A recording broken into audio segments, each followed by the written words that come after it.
Untamed is going to be untamed. It's going to be a little crazy. I want to talk to my people. I want to talk to my brothers and sisters. We can have grace and humility in how we interact with other people. Oh, hot dog, look at you. And nobody talked about what's really happening. And let's have conversations about what truth is.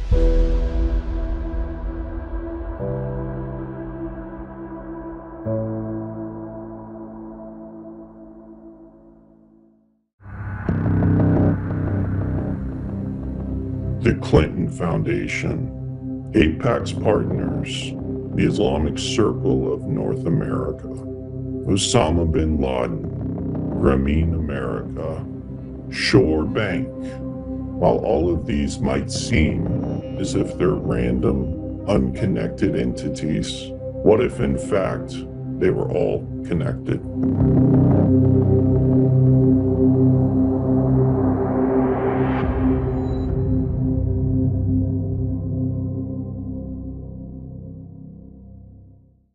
There's a 5-step process. Step 1 is know your goals.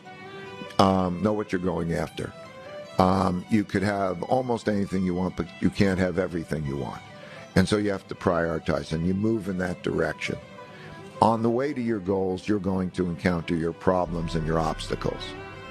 So step 2 is understanding your problems and your obstacles, identify them. Step 3 is to diagnose them to get at the root cause of the problem. And that could be many root causes, but it could also be your weaknesses or weaknesses of others, but you have to be objective about them.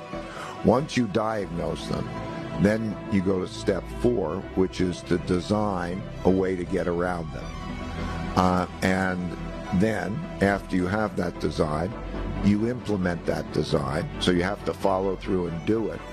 And you do that, and that will then produce its new results, which should be better results. I call this kind of the looping process. It's the evolutionary looping process. And you just keep doing that, and you learn over a period of time, and you move in the direction that you want. Hi, everyone. Welcome back. Patrick in the chair. And what you just heard there was a gentleman by the name of Ray Dalio talking about his idea of how to achieve success. Whew. Welcome back. We are going into episode 5 with B as we break down the mind web that is controlling us here in America. That gentleman, Ray Dalio, is part of this web, and we're going to focus in on him today. Last week, we mapped out a whole bunch of shady election players, global finance and progressive tech networks that are moving the pieces on the chessboard around here in America. Whether it's Grameen America, Apax Partners, key players like John McGrew, Ray Dalio, who you just saw, Laura Tyson, Sir Ronald Cohen, the Clinton Foundation, Higher Ground Labs. All these people and organizations are tied together in this massive web that is continuously taking over America. And they're not hiding it anymore.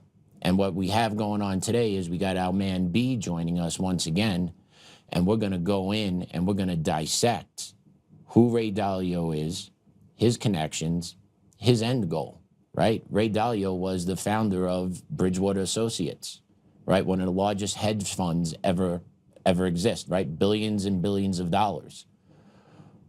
What is his end goal here? And how is he tied? That's what we're here to discuss today. This gentleman and his ties to the mind web here in America. And with that, I want to welcome B back. B, welcome. Hey, Patrick. Thanks for having me back, man. It was a good introduction to Ray Dalio and some of his network.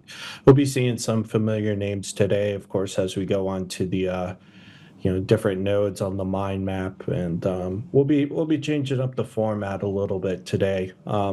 In reading a Substack article I actually wrote on some of Ray's connections, very seedy connections, when I say so myself, but that's for anyone's discretion to arrive at the end of this episode. So fair. Yeah, with that, I appreciate you for having me back, man. Thank you. Always a pleasure, Always a pleasure. And before we get real deep dive, let's put up this mind map again. Let's refresh it so everyone can see it, because this thing is ever evolving. It's deep, man. It is massive overlay. It looks like it's too much to absorb, but these people and organizations are not that farly separated from each other. If you look up to the top corner here, you've done great work on this, by the way. Everyone needs to understand, B has put this together. All documents are attached to the mind map, right? So this isn't hypothesis, this isn't guessing around, right? This is all connected by your research, correct, B? Yep. Yeah, that's correct. I did all of this, put the hyperlinks in there as well. So I'm not just creating this, but there's, believe it or not, there's not even 300 points here, 300 different entities. So it looks like this large morass, but in truth, it's a rather small community. So, and again, these aren't all the players I've left. I haven't gotten to some folks yet, and others will be coming soon. And it's kind of ever evolving. So I try and go back and put more information in there as it evolves. So we appreciate that. We definitely appreciate that. I know our viewers appreciate that. I got some buddies that are now tuning into this, and they're just, wow, dude, you're in this world. You get to hear this. I said, yeah, man. And they're opening up to it. So the more we keep getting the message out there, just showing people, not forcing it, but actually, hey, this is legitimately happening. If you actually want to take the time, watch this, hit the links, follow along, you could actually peel back the layers of what's going on in America, and you can understand what's going on in America when you see what you see going on in the streets and how these facets are tied to some of the shock troops on the streets. But man, this stuff is completely fascinating, and thank you so much for doing this work, because without this information out there, because Americans, let's be honest, we like to have things quick, easy, and simple. And when you try and unpack something like this, it's hard to make it quick, easy, and simple.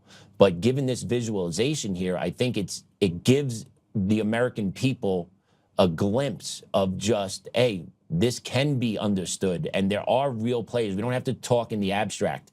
These are legitimate people and organizations that are all interconnected, and we're naming them here and how they're impacting us here in America. So truly, dude, thank you so much for the work you're doing on this. And with Ray, if you guys take a look up here on the top of the map here, B has him outlined on the perimeter. Ray's up here, and if you take a look, he's connected to John McGrew, who we covered last episode. He's connected to Grameen America, which we covered last week. We've covered the Clinton Foundation, the beginning of the series here with B, and he's also connected to this other group, the MTN group. But B, take it away on Ray. Yeah, so just with these four connections up here, I know that doesn't look like much, but he's partners with John McGrew over at Bridgewater Associates. Grameen America, he actually has multiple philanthropic ventures with them. He's very closely affiliated with the board of directors at Grameen America, as well as the Clinton Foundation. He basically has like a whole philanthropic initiative set up, which almost goes solely to the Democratic apparatus. But you'll notice one up there, it's called MTN Group. And within my article, we'll be going into a little bit more about the MTN Group and who they are and what their relationship is and all this. But in their terrorist connections, which are also illustrated on this mind map. So with that, I think we can go ahead and get into the article, and let's kick it off with Ray's little tweet, his temper tantrum, which was really the impetus for me writing this article. If you guys want to pull that up, it's linked in the Substack. There you go. I believe that's the tweet right there. It's official. Yep, that's the one. The world order has broken down. Yep, and in this article, he basically claims, that this is just the decline of the West. And if anyone wants to read it for himself, I'm not going to sit there and read it all. But most of it's just blabbering. But a lot of it actually stems from his book, which I reference in the article. So if anyone wants to take time to read that, it is linked in my article. You guys can go there, or you can go directly to Dalio's profile and read it yourself. I didn't find it very interesting. It was pretty boring to me, but I'm kind of familiar with Dalio's position on this stuff. So don't take my word for it. But yeah, with that, if we can just get back over to the Substack and just go from there, I can kind of explain everything as we go along. We can read the article on here with all the links to it. I titled this "Raise Rolodex of Revolutionaries" because that's honestly what it is. He's got a whole Rolodex full of very nefarious actors within his portfolio and some of his connections as well. So if we scroll down here, we can actually see in the first photo, just to give you an idea of how important Ray is in the grand scheme of things. This is a photo of him meeting with Wang Qishan, and you'll see it says Bridgewater here because that's his firm he started, which John McGrew also plays a leadership role in as well. They've had various interactions throughout decades, so they're definitely very close. And for those of you who don't remember, John McGrew also affiliated with Grameen America and Apax Partners. So with that, I will begin to read the article. Ray Dalio, a self-proclaimed politically moderate extraordinaire, recently authored a post praising his, quote, "I told you so, the world is falling," snippets from his 2021 book, The Principles for Dealing with the Changing World Order. The argument as whether or not Dalio created a knockoff version of Strauss-Howe or other generational theories is a conversation for another day. In his tirade, Dalio ironically places the blame squarely on the shoulders of President Trump for what many on the left have actually called for, the transition to a multipolar world order. Now that the realpolitik train has left Grand Central Station with Dalio hitching a ride in first class, let's explore a small sample pool of his associations. Editorial note: for the sake of brevity and due to the risk of information saturation, this article will explore only a few examples of some of Dalio's connections from the financial and ownership connections. If a word or phrase is underlined, this means there's a hyperlinked source for everyone to use as a citation. We'll see here the China Global Philanthropy Institute is hyperlinked in the article if anyone wants to explore that institute. Dalio has a long history in China. You can also read about his history, again, by clicking the hyperlink within the article.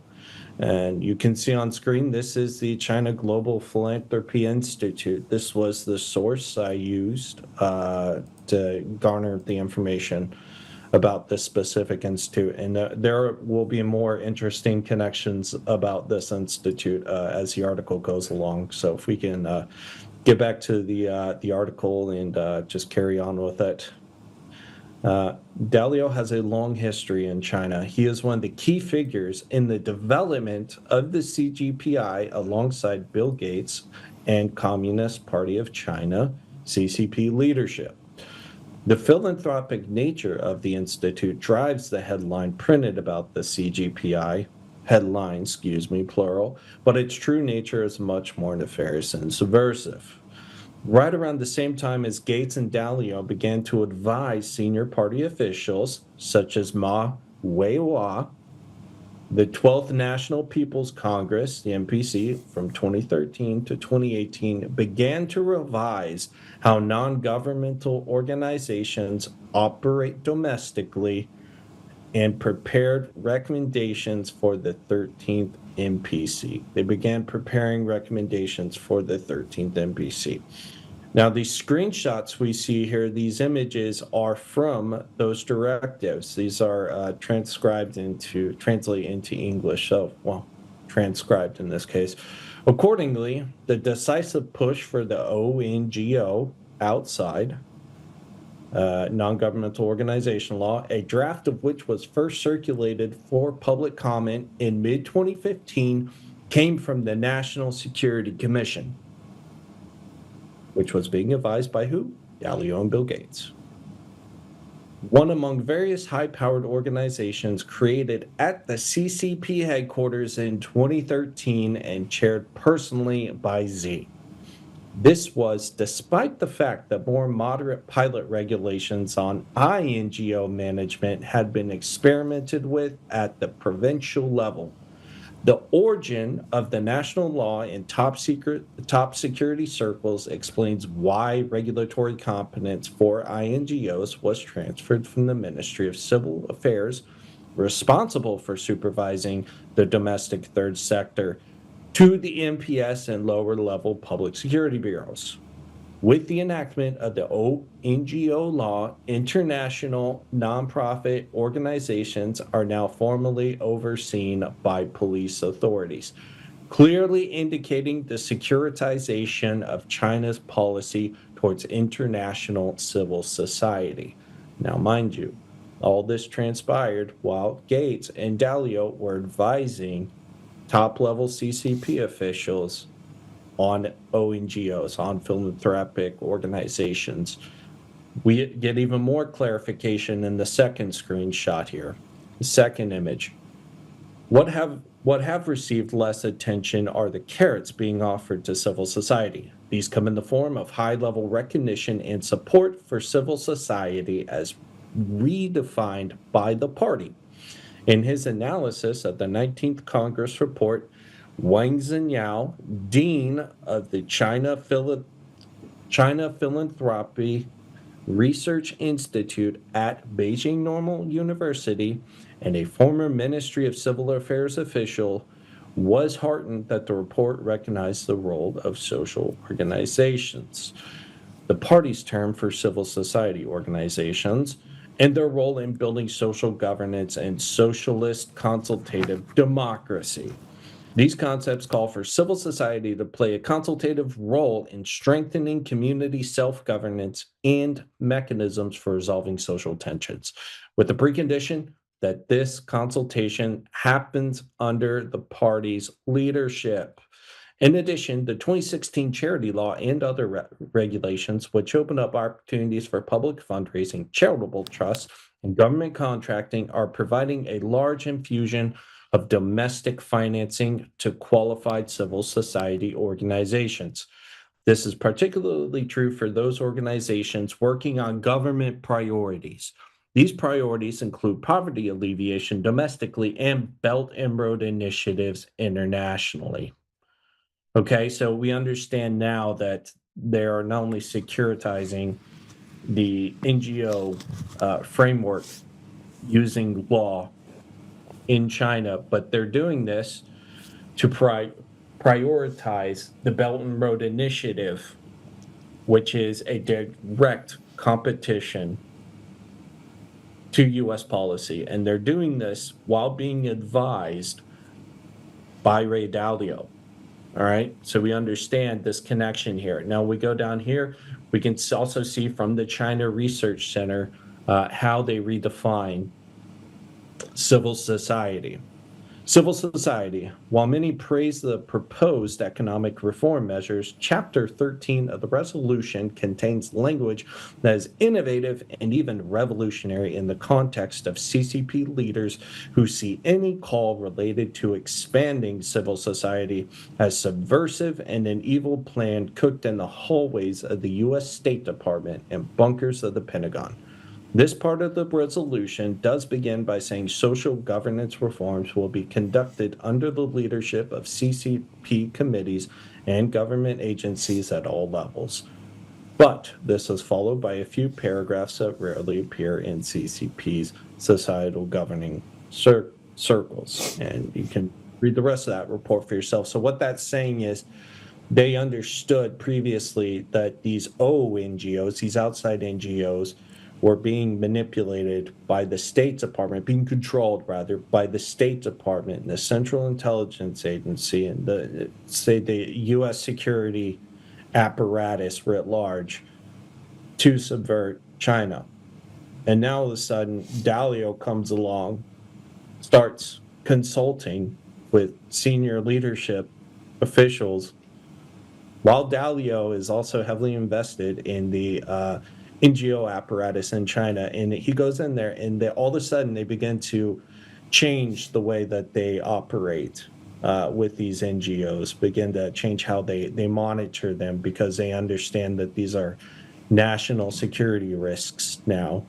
Just so conveniently happens same time as Dalio is consulting with them. So that was part of my reasoning as to why I put that in there. Now here's where it gets interesting. Continuing on. True to CCP form, the address for the CGPI in Shenzhen reveals the institute also shares the same building as AEE Shenzhen Aviation, which has been sanctioned and is listed on the entity listing. Again, you can see a screenshot of it right here. The first one, these are actually two separate ones. The red one you see up top, and then below is a screenshot of the sanctions. So if you click on the entity listing itself, that will take you to the Federal Register, which discusses these sanctions for the AEE. And these are in the same building. So understand this in context. Ray Dalio, his institute he started in China, shares the same building as a sanctioned CCP national security institute, organization, let's call it. So that in itself should also raise some serious red flags about some of his interminglings occurring in China. But if we get back to the article, carrying on, we'll explore a little bit more of those relationships. So, Mr. Producer, if we could please scroll down a little bit, and let's get reading on this other paragraph. Dalio's interests in China aren't solely philanthropic. His firm, Bridgewater Associates, has been one of the leading investors in China under Dalio's leadership. Bridgewater's portfolio included a large stake in Alibaba. Yes, of course, going back there to John McGrew, you'll see his photo down there. Bridgewater's portfolio included a large stake in Alibaba, which owns Ant Financial. We'll get back to Ant Financial and their terrorist funding as this article continues. Another rather peculiar dynamic is the fact that Bridgewater's exit from the Chinese market coincided with Dalio's role at Bridgewater ending. Literally, almost as soon as Ray Dalio left Bridgewater, they completely exited the Chinese market. Okay? So rather interesting timing there. Bridgewater Associates also has a close professional relationship with Apax Partners. Again, we've talked about them ad nauseum on here before. A PE firm founded by progressive donor and Democrat Alan Patrikoff. Patrikoff has served previously with the Clinton and Obama administrations in various capacities. Also on the board is John McGrew, who is also the co-chairman of Grameen America and Bridges Ventures. As we can see, both McGrew and Apax are also affiliated with Bridges Ventures. And again, you can read this image of John McGrew's bio. And if we scroll down a little bit more, compliments of the company's house archives, we can actually see just how closely affiliated Bridges Ventures are with Apax. So again, carrying on, Apax Partners has a portfolio which dominates the progressive activist machine. We keep scrolling down a little bit more to get to that. And we've talked about Apax and this next character, frequently before. We did a whole show on him. Neville Roy Singham, who lives in Shanghai and actively operates on behalf of the CCP, created ThoughtWorks and sold it twice to Apax, not once, but twice, when they went public. ThoughtWorks is the machine which created NGP-VAN, the National Voter ID Database. And again, all of this stuff is hyperlinked in here. We can actually see this image from Apax's website of some of the services their clients provide through their portfolio. Salsa Labs, which is now known as Bonterra, and you have NGP-VAN. Action Kit and Mobilize, which are rolled up under NGP-VAN, are major tools which progressives use for organizing. This includes anything from campaigns to actual physical protests. As a matter of fact, Mobilize typically requires a login. Most of the organizations have their own unique login, which use it. However, I've been lucky enough to gain access through one particular organization which did not close the back door. Again, they just didn't have a login platform. Nothing illegal or nefarious in that regard. But as we can see here, this other screenshot is an actual excerpt. One of the very few times they'll actually use Wikipedia for something, but the information was probably the most concise here. It was all legitimate, but this just gives you an idea as to what these entities do. Quote, in the last 4 days of the 2020 United States elections, 551,000 volunteers worked more than 1 million shifts through the Mobilize platform, and the platform had been used by a total of more than 4 million volunteers. In late November 2020, Mobilize was acquired by EveryAction, the parent company of NGP-VAN. The price of the acquisition was not disclosed, and the platform continued to operate as a unit led by Johnson. Johnson left the company, the former boss, left the company in 2021 to join the Biden administration as the Deputy Chief of Staff of the Department of the Treasury. In November 2021, Apax Partners acquired Mobilize's parent, NGP-VAN, in a $2 billion deal. Apax created a subsidiary, Bonterra, to oversee the company. In the summer of 2024, technicians from Kamala Harris worked to fix technical problems with the site, which were highlighted in the 2024 presidential election. The company also hosted maps for the hands-off protest. And that just to give the listener an idea about some of the members of the portfolio, the clients in the portfolio, of some of their activities and their relationship with political entities. You know, one of the executives joins the Biden administration after he helps them steal the 2020 election. Yeah. Carrying on. All sided one way, by the way. Everything is politically aligned one way here. Oh, absolutely. Everything. Correct. If any Republican entity did this, they would be, they would be screaming it from a hilltop. Yeah. There would be no rest. What's the draw to China for these people? Why does it seem our wealthy and our political elite always flock to China? The world's a big place, many different countries, a lot of good ideas all over the world. Why China? It seemingly seems to be every single time. Convenience, political expedience, financial gain,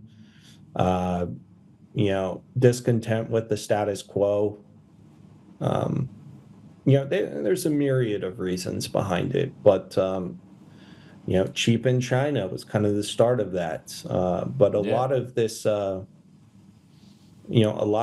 let's say, rapprochement with China began all the way back in the 70s. I mean, they've been trying to get China into the world market for a while, even though they weren't granted accession to the WTO until 2002. Even Nixon tried to open them up economically. very naively, might I say as well. But that's the thing. Is it naive though? Like what Nixon did getting China going, like, is it stupidity or was it willful ignorance? Just like with our politicians and our rich class today that keep going over to China. Are they dumb or is it just willful ignorance? What they know, which is what they know what they're going to get out of China, but they don't care because they're just simply lining their own pockets. And if that means selling out the American people, so be it. Well, I mean, Nixon wasn't exactly on the establishment side of the political spectrum. True. So he was very much an outsider. So maybe he was genuine about it. Maybe he was, hawkish in some regards, but he was definitely very much open to the thought of China opening up to the world economy. And a lot of this actually dictated events which occurred in South Asia, Pakistan, and Afghanistan. And, that's a conversation for another day. Fair, brother. Fair. Yeah, I think with this we can get back to the Cold War angle because a lot of his decisions too were also based around the bipolar order, as they say, the geopolitical environment of the Cold War.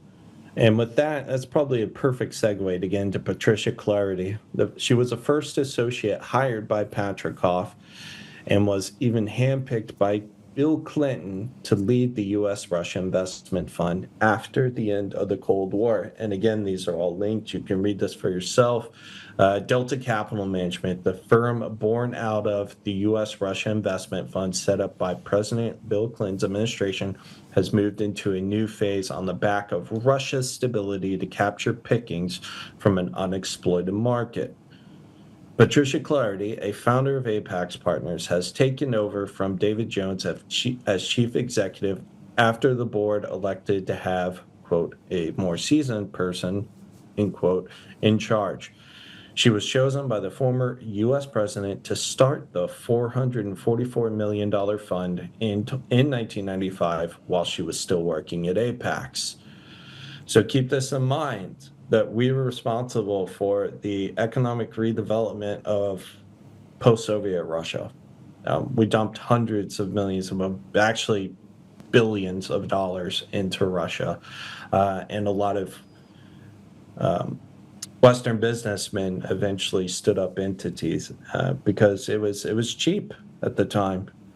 After the Soviet Union had collapsed and they were just riddled with a ton of resources. So anyways, just to kind of explain that. So with that, we can kind of go on a little bit farther in the article and discuss some more of these connections. Dalio and Apax share another partner with an even more troublesome history than the CGPI. Grameen America is an offshoot of Grameen Bank, which was founded by Muhammad Yunus in Bangladesh. Grameen specializes in microfinance schemes, which has led to accusations of organ harvesting, again linked to the article in there. Within this same annual finance report, we can also see that Sir Ronald Cohen's Soros and Hamas-affiliated Portland Trust is also affiliated philanthropically to Grameen and Apax. Again, you see Grameen America right there, and just a few spots down, you'll see the Portland Trust as well. And this comes from Apax UK's charity documentation.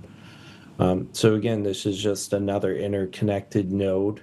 And the Portland Trust was responsible at one point for leading the Palestinian redevelopment. Now, this is another probably a whole nother show going into that and those connections, but it was ultimately a Portland Trust director, executive, who was linked to the funding of Hamas tunnels under the Gaza industrial estate. And this is an active, ongoing lawsuit. And the defendant in the case has actually absconded. He's on the lam. So A lot more to come in that. And again, we got to do a whole nother episode on that one probably. But again, as we continue going down, we'll see another image which describes a little bit in detail this relationship. Just talking about Grameen and Apax going back to 2009. And the fact that a senior member of Apax Partners serves on Grameen America's National Advisory Board. But again, everything's linked, source for yourself so you all can read it. So, well, if we can go back up a little bit, Mr. Producer, to the paragraph. All right. One initiative of Grameen was a creation of the Grameen Jamil Foundation. The organization, while presenting as a humanitarian cause, is named after Abdul Latif Jamil. Jamil family are prominent Saudi businessmen who were named in multiple terrorism lawsuits related to 9/11 after the DOJ announced the discovery of their name in the Golden Chain files in Bosnia. And again, we can go down, we can see excerpts from both lawsuits as well as articles. This image is actually an excerpt from a lawsuit which was filed against them. Quote, Saudi billionaire who helped build one of Britain's biggest car dealerships is being sued by the families of the victims of the September 11th attacks.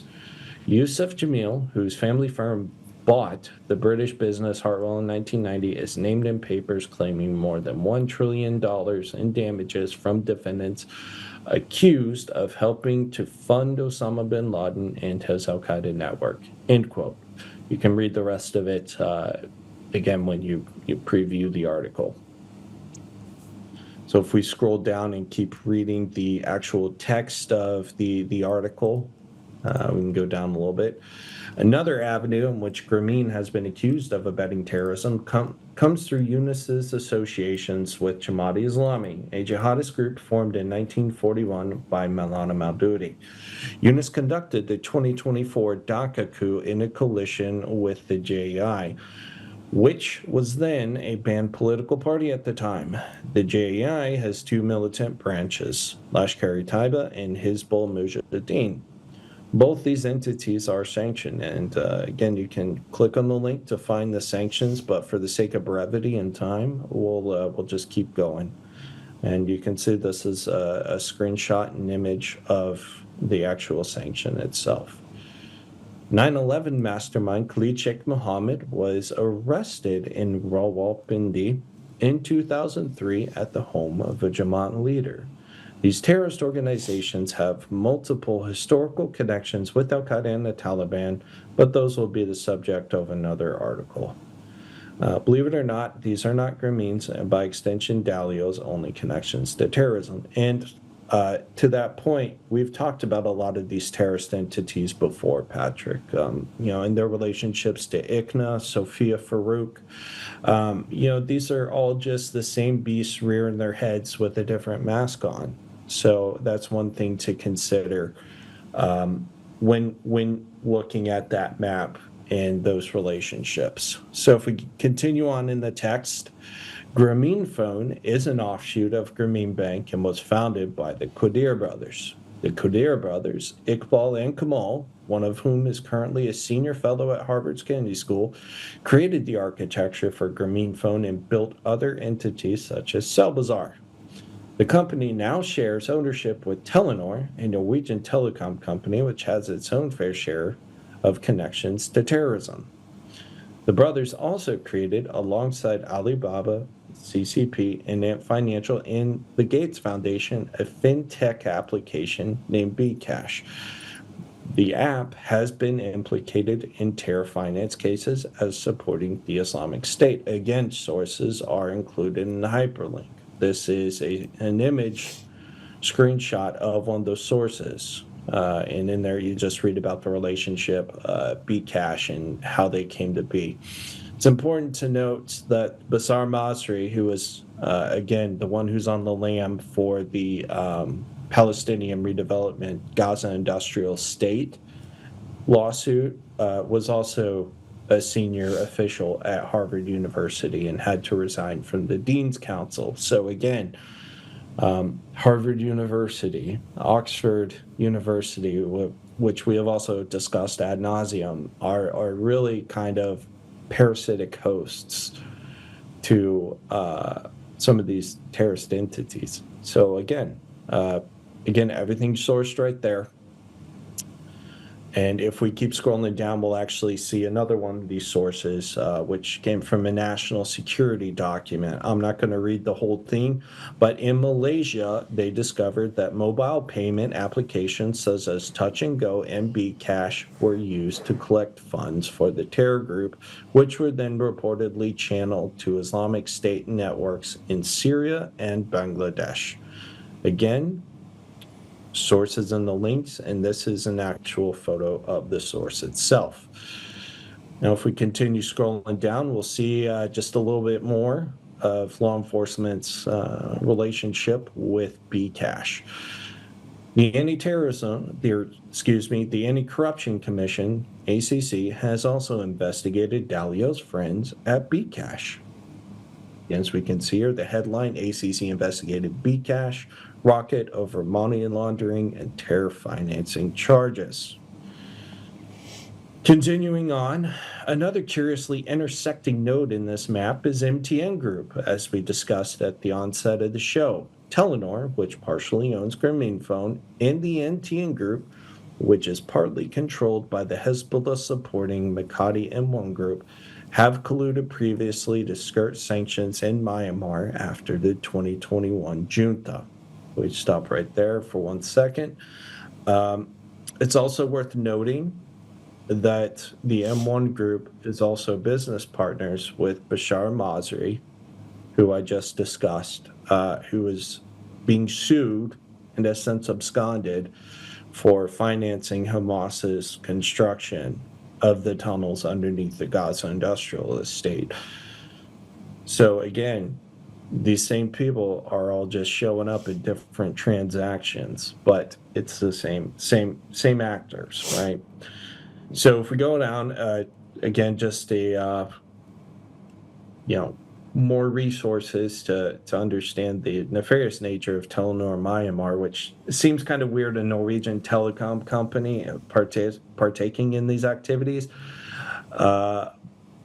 But we'll get to them a little bit later on down the road as we continue to discuss MTN.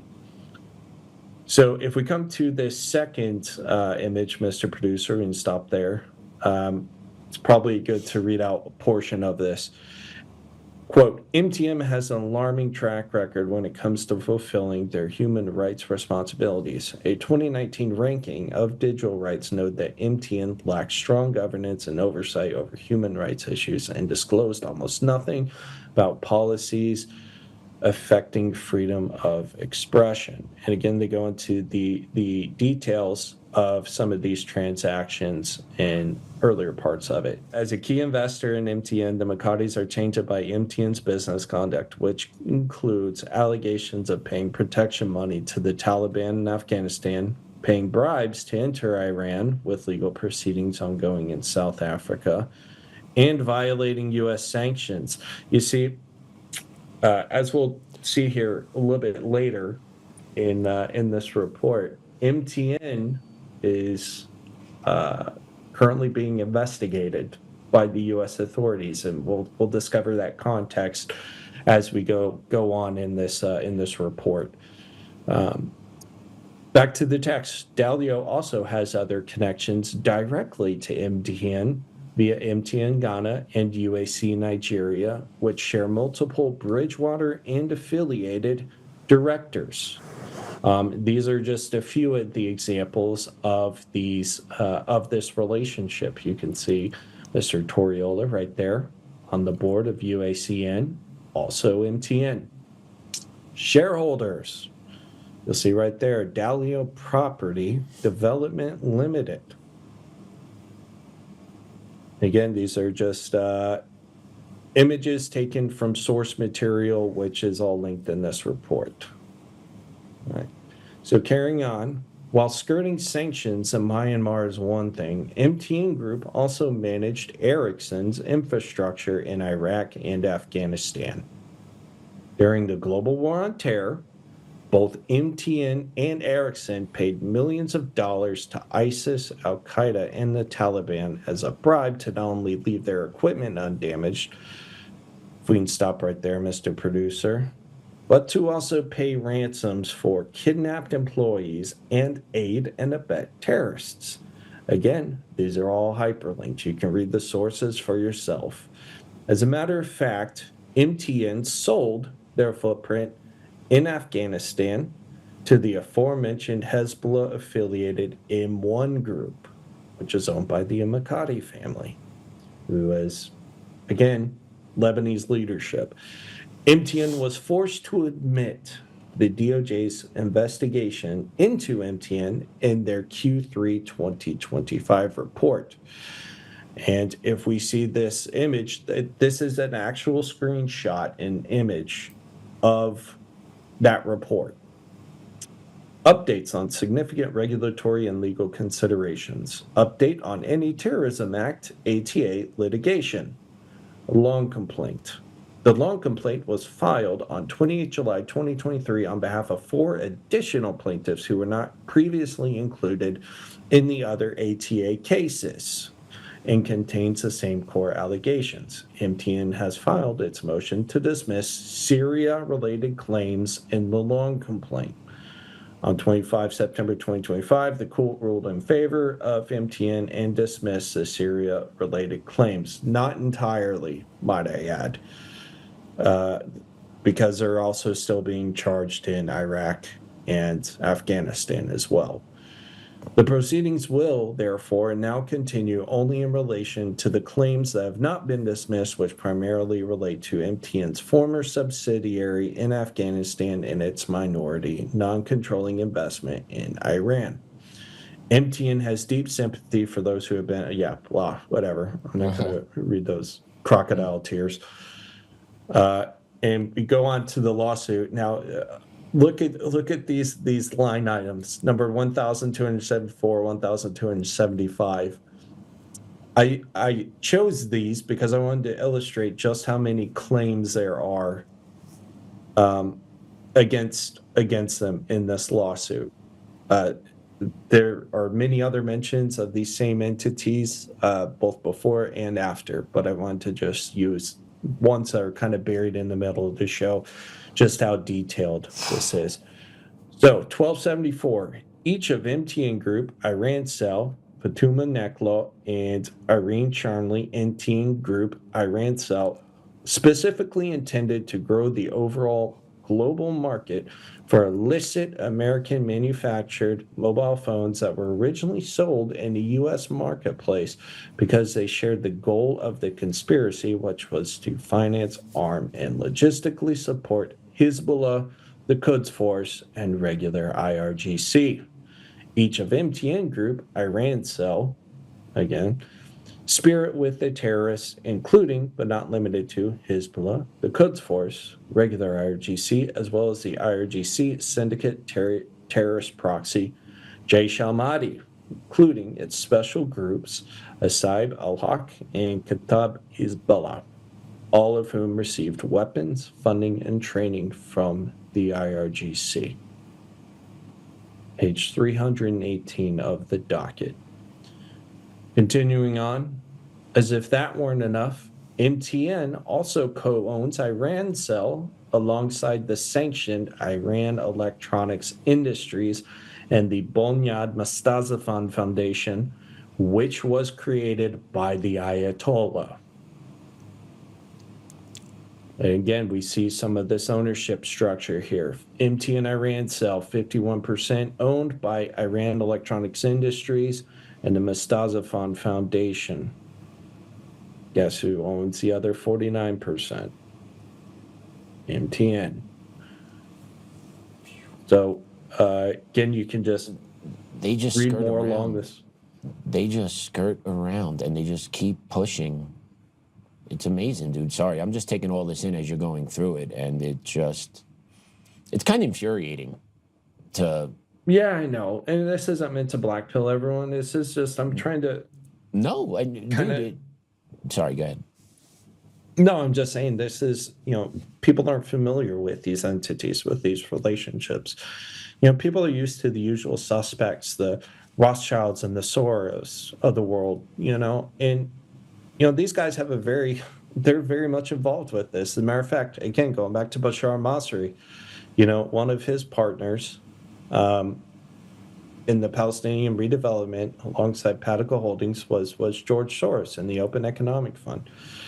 Sir Ronald Cohen actually opened up Capital Partners alongside Sir Jacob Rothschild. Well, they're shareholders. They were up until his death in 2024, in which Rothschild estate took over. But they're co-shareholders, the majority shareholders in the same PE firm. So again, these people are all connected. This is just tough. And they just keep going. And like, if I don't pay my taxes for 3 months, the government's coming to lock my ass up. So like, I have trouble just digesting all this, seeing the damage these people are doing to what's going on here in America, and they're not being held accountable. It's just, I'm just flushing it out right now with you, brother. Sorry. No, it's fine. A lot of these cases are dismissed because the judge just basically rules that there's no jurisdiction there, for these foreign terrorist entities. These judges just rule it out. Okay, motion to dismiss is granted due to a lack of jurisdiction. And that's really how a lot of people in relation to 9/11 skirted by. But this is to kind of help people understand, what to look for and where to find this information. That's why sourcing and citations are so incredibly important with this information. This isn't trust me, bro. Right. This is fact-based evidence. Right. These are screenshots. What the screenshots in here are images from various different repositories or OSINT tools. If we go back to this, just kind of wrap it up because we're getting to the end of the article. You can see on the screen here the actual sanctioned entities, Iran Electronics Industries, and their relationship they have with MTN. And I'm not done with MTN. We're gonna scroll down a little bit more because we're gonna end on a bit of a whopper here. So, Iran's digital platform for terrorism, how MTN Iran cell enables Iran's plot to assassinate President Trump. And this is from the National Security Review. This isn't trust me, bro. These are subject matter experts with very, very extensive credentials. You can read the report for yourself on the link right there. It's very long, so for the sake of brevity, we're not going to do it here. But MTN is also an investigation by the DOJ for their involvement in Iran's attempts to assassinate President Trump.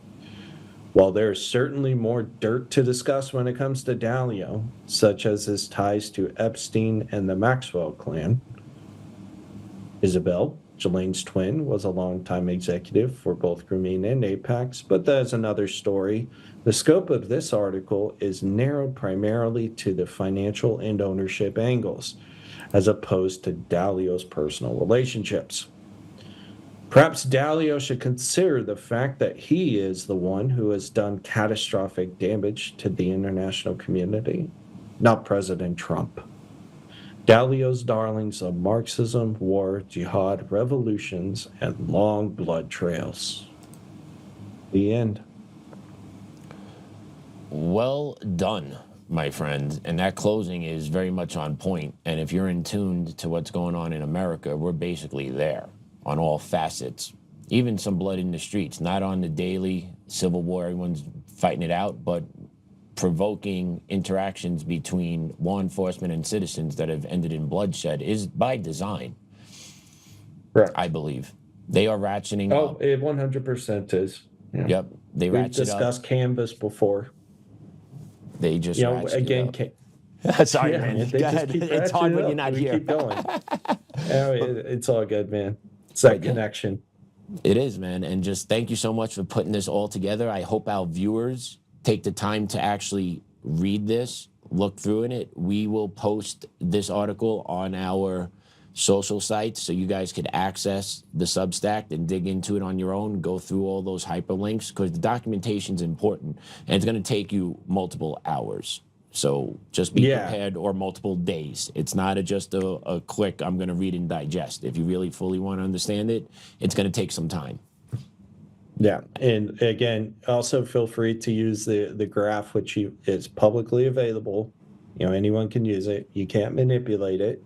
Only I can do that. But use that as a tool. You know, I was able to bang this article out. I basically wrote this article from start to finish in about 3.5 hours, because I basically already had the sourcing done. I just had to construct it and link everything. But yeah, if you guys want to, just feel free to follow me on my Substack. It's just, the moniker's Dante, but it's at Scrivorium. That's SCRIVORIUM. Or you can also follow me on X, and my handle on X is at Dante XXXIIGOD. Again, Roman numeral 32, but that's an allusion to the 32nd canto of the Divine Comedy. So if anyone's wondering where I got that one from, you guys can find me on X. Yep, that's me. There it is, and we will be dropping these on our socials when we start publishing clips and when we're going to air this. So stay tuned, guys. Follow along. But that was a great deep dive into Ray Dalio and what he's been up to, as not that different than other of his billionaire friends, and using these NGOs and shell companies to just keep marching along to their own beat and their own drum. As us here in America, just sit by and just keep on, right? But B, thank you so much, man. Any advice or words of encouragement for our viewers? What do you got for them? Yeah, I mean, just keep the faith, keep the positivity. Don't take the black pill. I know I present a lot of information, and a lot of people tell me they don't understand how I'm really still optimistic about everything. But I'm actually very much a white pill person. I believe that sunlight is the best disinfectant, and I would highly encourage everyone to think critically, interpret and understand what people are actually, what someone's actually reading, and take the time to investigate it, and just don't take it at face value. I mean, there's so much just bad information out there, which also silos the good information. So just think critically, pay your taxes. Don't get pissed off about it. I mean, as much of a, kind of more on the libertarian side of things as I'm about it, it's important to, stay within the framework, color within the lines, which these people are exceptionally well balanced at doing, or well. Yeah, they are. They know what they're doing, man. They know how to use our system. They know how to use our system against us, wholeheartedly. Yeah, it goes back to what President Trump said. And Dave Chappelle even made the comment about it. About I know the system exists because I've used it. There you go. And there's one other guy, George Carlin, old comic. There's a club and you ain't in it, and these guys are operating as so. Right? Like they're in the club, we ain't in it, and they're just pushing along. So the more you stay informed, the more you know, the best you can do to kind of stay out of that enclosure they're trying to throw around us. Right? Like just stay informed, stay in tune, and stay active. Yeah, and I can also say this too. There is genuine interest in these issues within some of the institutions. And I'm not saying that the federal government doesn't have its fair share of problems, but there are still good people on the inside who are trying to do the right thing. And so it's important for people to just keep the faith with that and, do their part, present this information. This information is It's recondite. It's not that it's closed source, that it's classified, secret, whatever. It's just buried. So if we can excavate all this crap to the top, to the surface, that'll make life a lot easier for people. And journalists, I would actually implore them to do the same. They have a moral obligation to report on fact-based evidence, not their opinions, not what's trending. Just stick to the facts, present the connections, and don't have an agenda. Fair. And then we can get some headway done. And us as citizens, remind yourselves what it does it mean to be a citizen. Part of it is to be an informed populace, to know what's going on in your country, and then to inform others so that we are not this mass wave of uninformed, unintelligent beings out there that are just going to get walloped over the head day in and day out, right? So we have responsibilities as citizens to do this, to know about it, to share the information, to put up resistance to it. America, we were born with resistance. It's in our blood. It's in our DNA. Just got to keep on fighting, no matter how hard it gets. Because once we go, dude, the rest of the world's going to go. Hands down. That's just one guy's Couldn't have said it better myself, man. Thanks, man. All right, guys. Thank you so much for tuning in. We will catch you next time. B, always a pleasure, dude. We'll be in touch. Until then, stay informed, everyone. Do your research. Be an active citizen. Have a good night.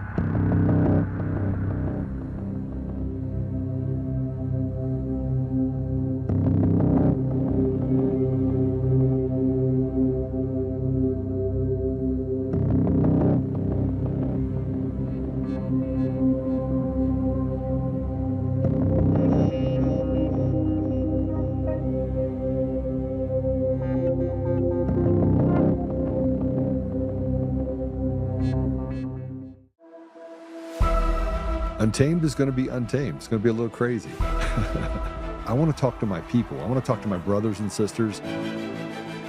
We can have grace and humility in how we interact with other people. Oh, hot dog, look at you. And nobody talked about what's really happening. And let's have conversations about what truth is.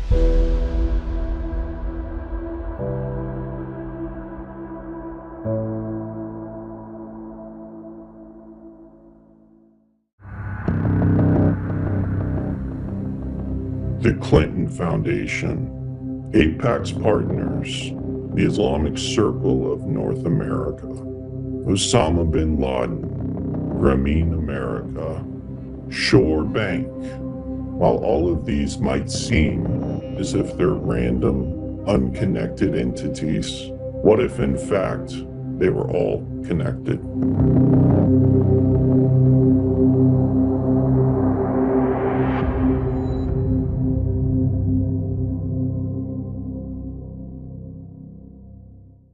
I am delighted to announce that I am naming Ramzi Kassem as Chief Counsel. Ramzi will be joining the administration from CUNY, where he serves as a professor of law. Government service is no novel concept for Ramzi, who served as a senior policy advisor for President Biden from 2022 to 2024, and has deep experience arguing in court, including before the Supreme Court. I will turn to Ramzi for his remarkable experience and his commitment to defending those too often abandoned by our legal system. City Hall will be stronger with him in it, and our work of building a more prosperous city for all will have a powerful advocate. My sincere hope is that New Yorkers who have long felt on the margins of this city, the homeless veteran straining to survive, the patient searching for the care that they need, an immigrant trying to get by, will feel that they now have leaders in their corner who understand their struggles and care to fight for them. That is the city I want to build, the prosperity I intend to deliver, and the leadership that has too long been lacking. Thank you. Hi, everyone. Welcome back to our special of the Infiltration of America with B. What you just saw there is Zohran Mamdani, mayor of New York City, installing a former defender of al-Qaeda terrorist as the head of his legal counsel in New York. That's what the infiltration of America looks like.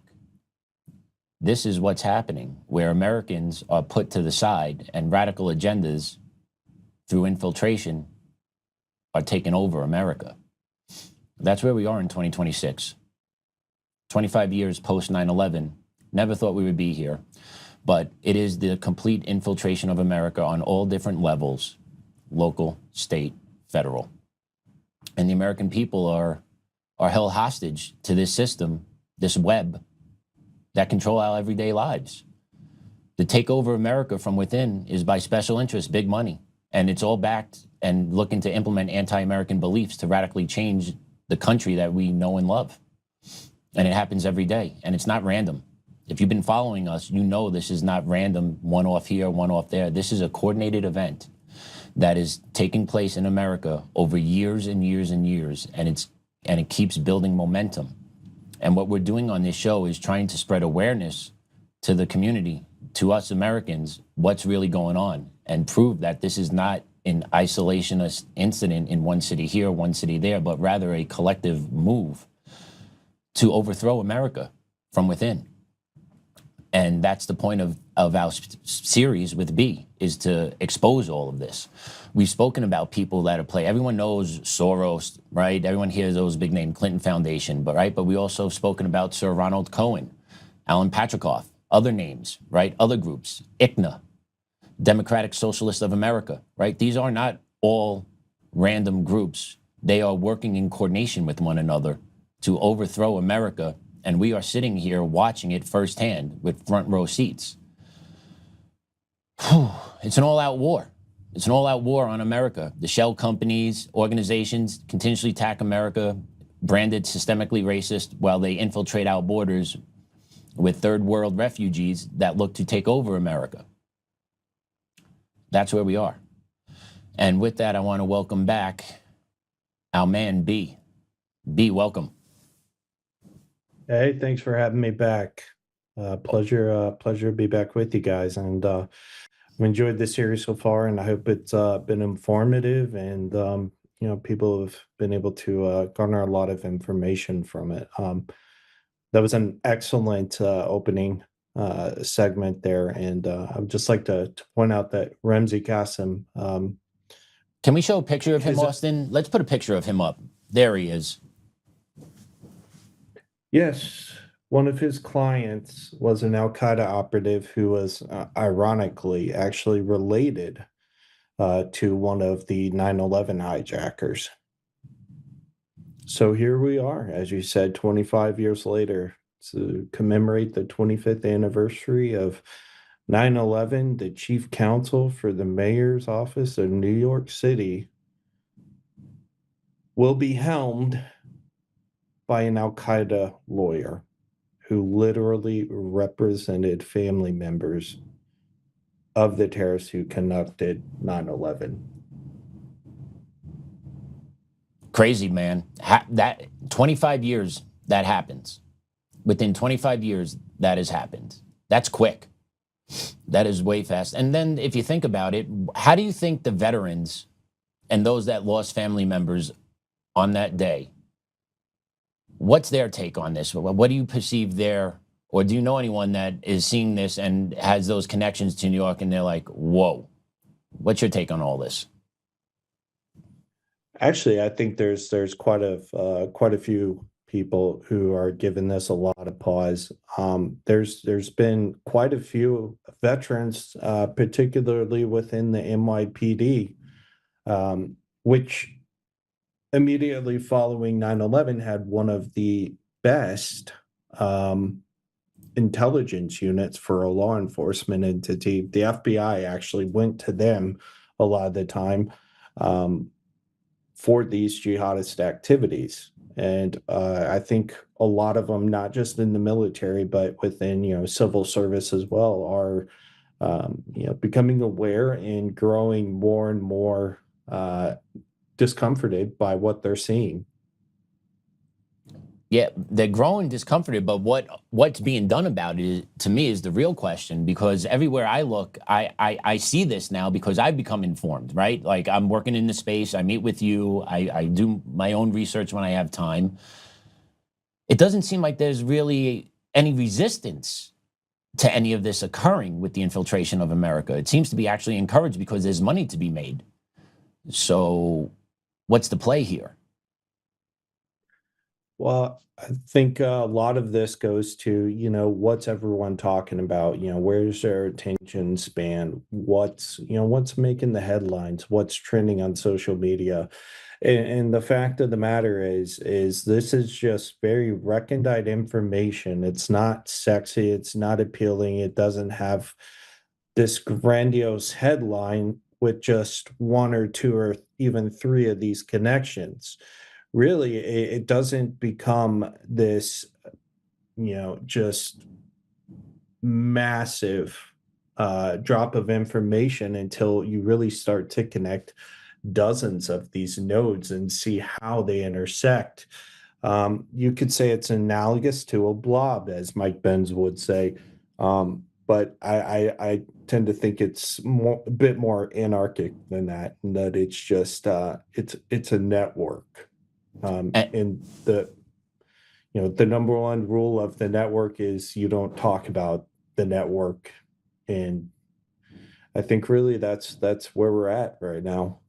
and speaking of the network, let's pop on the network on the screen so our viewers can see what you've been working on here. This thing is massive, has definitely grown since the last time we have spoken. A lot more interconnections here.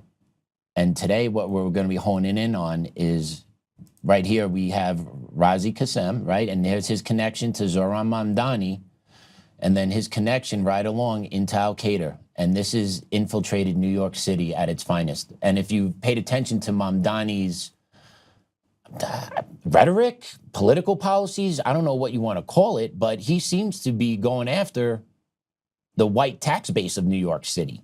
Is he not? No, he certainly is, and it's kind of peculiar. He picked someone from Cooney, and Cooney has a very extensive history with Marxism. Fun fact, I'm a product of the CUNY system in New York, the City University of New York. I went to Queens College. So I am very familiar with the teachings that come out of that branch.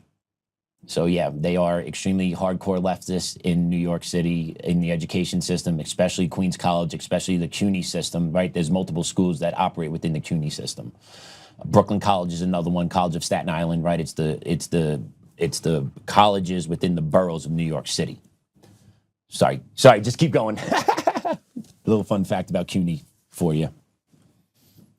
I mean, sometimes anecdotal is the best way to really drive home a point. So that's rather interesting. So you've seen it firsthand, you understand it. But yeah, it's no coincidence that he goes from being a third production assistant on his mother's movie set about an African chess player in Uganda to being mayor of the city which hosts Wall Street, which is the financial hub of the United States, as well as very powerful entities like the SEC, the SDNY, and the EDNY. So and it's he didn't amazing. get there himself. No, he's rich too, and he preaches these Marxist socialist garbage. It's fascinating to watch. It really blows my mind when you watch people of privilege that are actually wealthy, that actually have the ability to get things done for them by picking up the phone. It's remarkable to watch those people talk about the injustices of the communities that they're supposedly trying to serve. Because they've made their living in the capitalist society, and now they're just destroying the capitalist society to push a socialist agenda, and then you get the useful idiots down low that listen to this. And it's fascinating to watch is all. I just don't get why people can't connect the dots, that they're being used for a political purpose instead of what our government should be doing, which is protecting our liberties.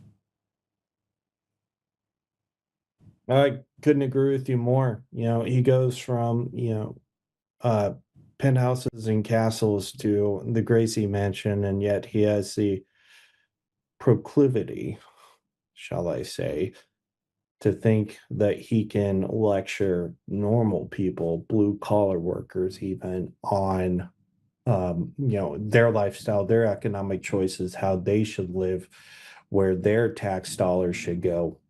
It's very narcissistic when you think about it. But he is a stereotypical leftist Marxist politician. He checks all the boxes, Yeah. and a lot of that has to do with with his father as well, who we have discussed probably ad nauseum at this point on this particular series. So, with Grameen America, I implore all of your viewers to go back and watch that in regards to Grameen America and Mamdani and their ties to al-Qaeda and the Taliban and the Clinton Foundation, etc. So that was a very informative program we did within the series on that. So it's a good refresher. Yeah, and if our viewers take a look real quick, I'm just hovering over Grameen America now on our mind map, and you can just see the connections that they have here. Grameen Phone, Ray Dalio, which we did a special episode on him alone. John McGrew, Isabel Maxwell, Zohran Mamdani, right? They're part of the web. And then if you go to Mamdani takes you to Kassem, right? So it's all interconnected by one or two nodes. And they're just eroding away at our liberties, pushing their Marxist agenda into full effect. And Mamdani, I must say, he's good at it because he's silky smooth. He's good with his language. He carries himself well. He's a good-looking Middle Eastern man, right? So, he checks a lot of the boxes that make him appealing to Americans. Very much like Obama. And we know the damage that Obama did to America with his smooth talk. I feel Mamdani kind of has the same gift. I hate to say it, but he has the same gift of having the ability to sell bullshit because of how smart he sounds. And he's got to be the nice guy first, right? Before they actually ratchet it up, he's got to play nice, doesn't he? Before they get a couple generations into passing down the successorship in the mayor seat in New York, right? He's got to play nice before they really start ratcheting it up on their policies. I don't think it's playing nice. I think it's people become attuned to what they really are. And in Mamdani's case, I would argue he is far less intellectually capable than Barack Obama, whose mother had a very strong hand in his political formation as well, from a personality standpoint. And he grew up in that whole network as well, probably more entrenched than Mamdani was. But Mamdani, he's went to Bowdoin, which has quite a few connections to our national security apparatus as well. He openly discussed his time with the Muslim Brotherhood, etc. And I think really who was probably largely responsible the most for his political upbringing would actually be the guy whose campaign he first served on when he was 23 years old, fresh out of uni. And that is Ali Najmi, who we will be discussing today. And let's talk about Ali. Perfect segue. Go into it, brother. So Ali Najmi is he is one of the co-founders of the Muslim Democratic Club of New York, along with Melinda Sarsour. He is also, coincidentally enough, he is a lawyer who specializes in election law, actually. You don't say. And yeah, he's that's one of his fields he covers, even though he works for an ambulance chasing firm right now, which we'll also discuss due to the accusations against them. But understand that Ali Najmi, who is very well connected with ICNA as well, he is effectively now the guy tasked with advising Mamdani as to who to make a judge within the city. So that is an incredibly powerful position, especially given the fact that it's New York. And, the firm he currently works for is actually the subject of basically what amounts to a RICO scandal right now due to just industrial levels of fraud. And if you can, we can just segue into that article and just kind of get a lay of the landscape as to what his firm has been accused of. And, um, he's tried to distance himself from it, but it's just the damage is basically already done. I'd like to focus on the second to last paragraph here. The lawsuit against Law, filed in Brooklyn federal court last week, alleges that the firm recruited plaintiffs, including illegal immigrants, to fake accidents and injuries. The suit also claims the firm used falsified medical documentation to inflate claims with examples of exaggerating injuries while later being photographed engaging in physical activities. End quote. And there was also accusations of PPP loan violations as well. So these guys were really kind of tapping into all the different various cookie jars there. So Mamdani's top legal advisor defended al-Qaeda terrorist. And now the gentleman that helps him decide on what judges should be in charge of the New York City court system, his advisor is this guy. I just want to make sure I understand this correctly. Correct. So what type of fair shake are Americans looking at getting in New York City right now? Are they looking to, just be nice and just like, hey, we love America, just status quo? Or what's the radical change that is looking at targeting the court system in New York? Well, first, I think they're going to target it economically. They need to dismantle the economic system, and they'll use the judiciary to do that. And then that's when they're, they'll then pivot to culture and religion, because this is really what Islamists do. And the Marxists have always played along with it. We see what happened in Iran in 1979. Until it's too late for them to realize that they were the useful idiots for the jihadists. So they're going to go after them economically first, and then once that's done, the communists will no longer be of use to the jihadists, and so they will, they'll be dealt with accordingly, just like everyone else. Then it will become cultural, religious. And this is how you get the Ayatollahs of the world, and they are importing it directly into the financial hub of basically the entire world. So New York is going to have a lot of problems, because even if Mamdani is a one-term mayor, he's still going to have his judges who he appointed in there. And, these are chosen by radical jihadists.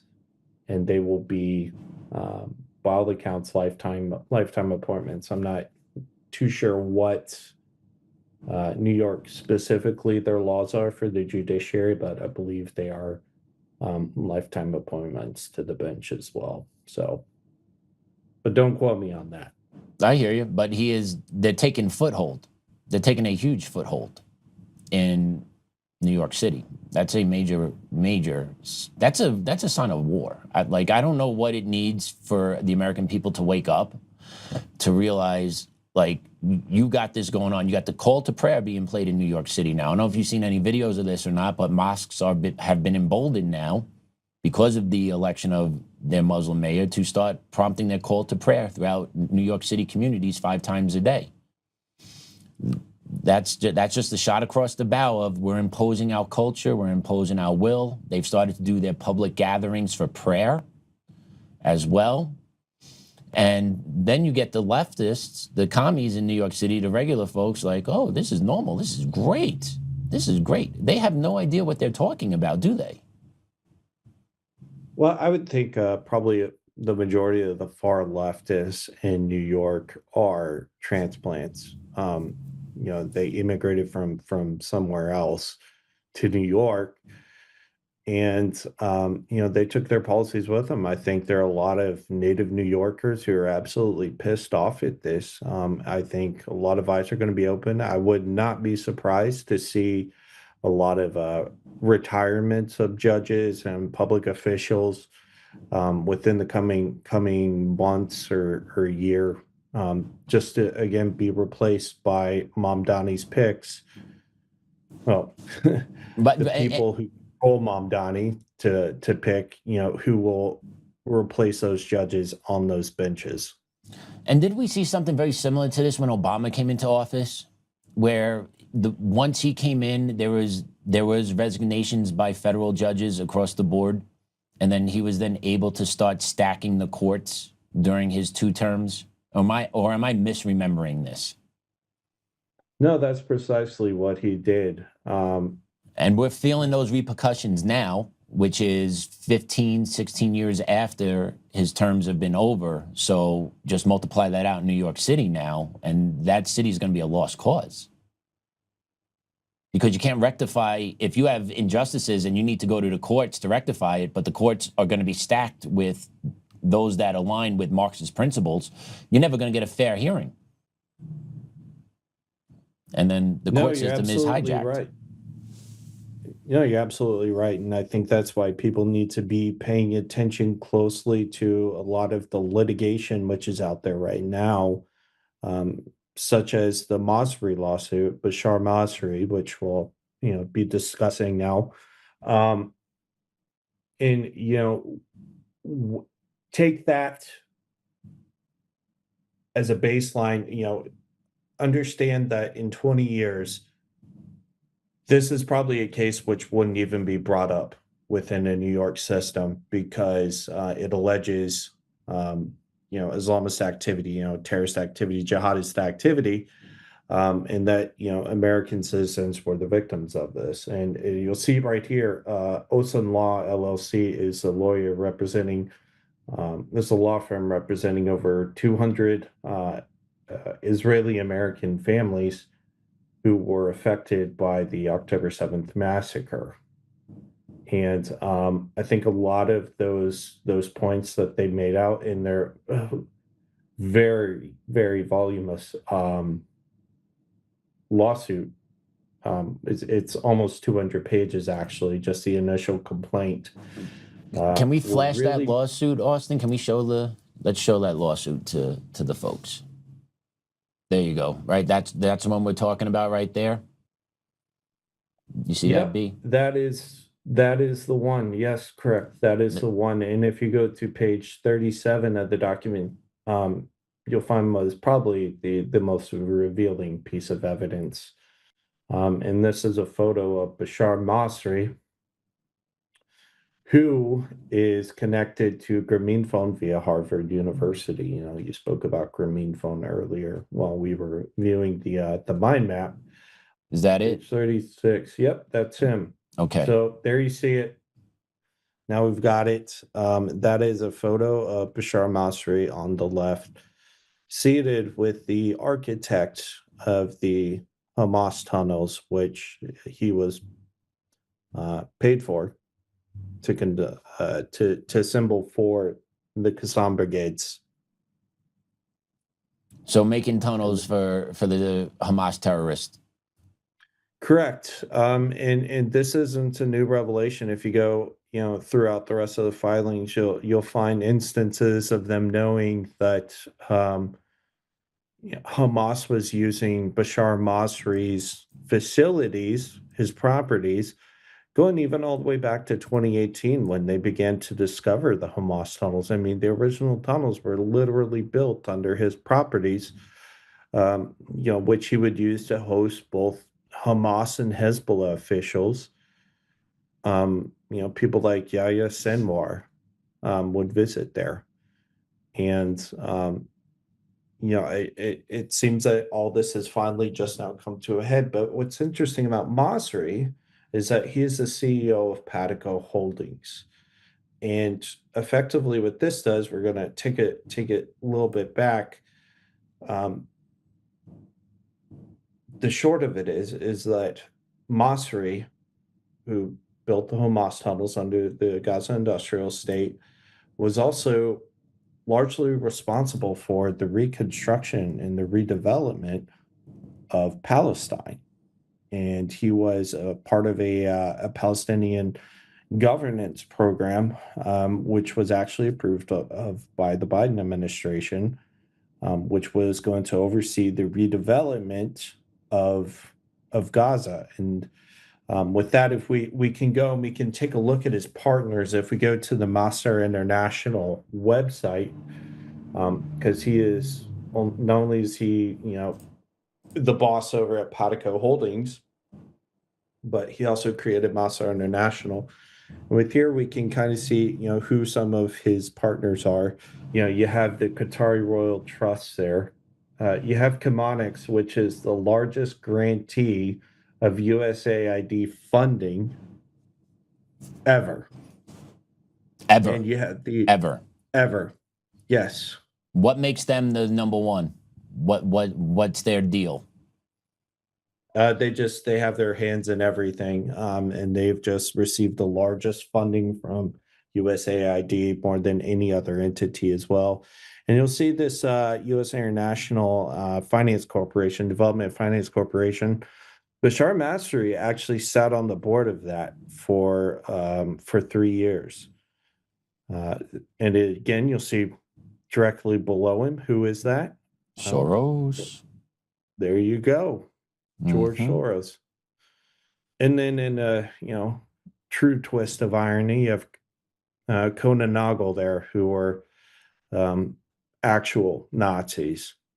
They actually developed some of the systems which transported victims of the Holocaust. But these were the guys who were tasked with rebuilding Gaza. They were going to be the guys in charge of this redevelopment effort, and at the helm of this was a guy named Samir Hulile. Now, why is he interesting? Well, it's because Samir Hulile worked for the Ramallah branch of the Portland Trust. Good old Portland Trust. Good old Portland Trust. Correct. Yes, sir, that is him. Now, why does Portland Trust matter? Well, it's because it was created by Apax Partners co-founder, Sir Ronald Cohen. Sound familiar?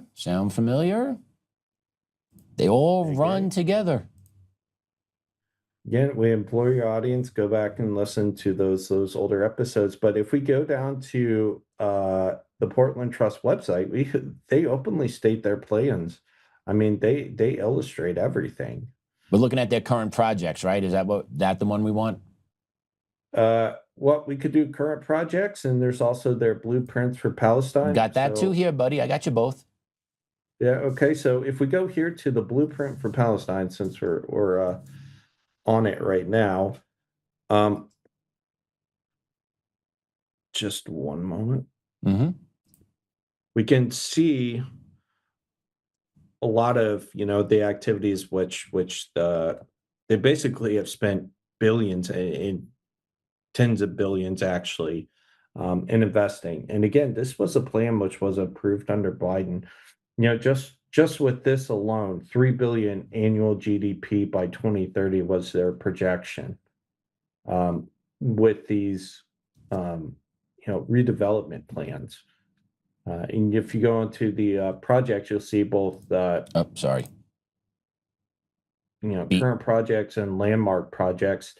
You really start to get a taste of just how scaled all this was. Gaza, UK Palestinian Tech Hub, acceleration of the Palestinian tech ecosystem, pensions, yeah. There you are. Where's their funding coming from? So a lot of it actually comes from the U.S. government. Oh, you mean as well us? as You mean oh, us? yeah, I mean us, and Apax Partners. There's a reason these guys are, right at the top there. So let me short summary If you go- version. I'm just going to put it my way. Gaza got leveled by Israel. Gaza is going to get rebuilt by the American taxpayer, and then these people are going to siphon off millions of dollars for their own good. I just want to make sure I understand all this. Billions. I'm sorry. Thank you for correcting me on that. Billions, all on the American taxpayer dime, right? Yeah, and they are also, they also intend to put a marina in there. They intend to set up microfinancing institutions. Hey, there's that word again. Yeah. And they even want to build a marina there. And with this too, they'll also be able to really tap into the LNG shipments, which are coming out of the Levantine Basin, which only recently, it was 2019, where they began to extract and begin ship their LNG shipments, and that too is off the coast of Gaza as well. So with all this redevelopment of the planning of the redevelopment of Gaza, who's actually going to live there? Are the Palestinians going to be allowed back in there, or are they just kicked out for good? And then this area now is just going to be for who knows? So the thing about the Palestinians is nobody wants them anywhere. They've tried Right. relocation to Egypt, that didn't work. They've tried relocating Gaza, that didn't work. Saddam Hussein was even in negotiations to do a large Palestinian resettlement in Iraq. His son Kudai actually visited Israel multiple times as a delegation for this. The Guardian actually wrote a really, really interesting article on it discussing this.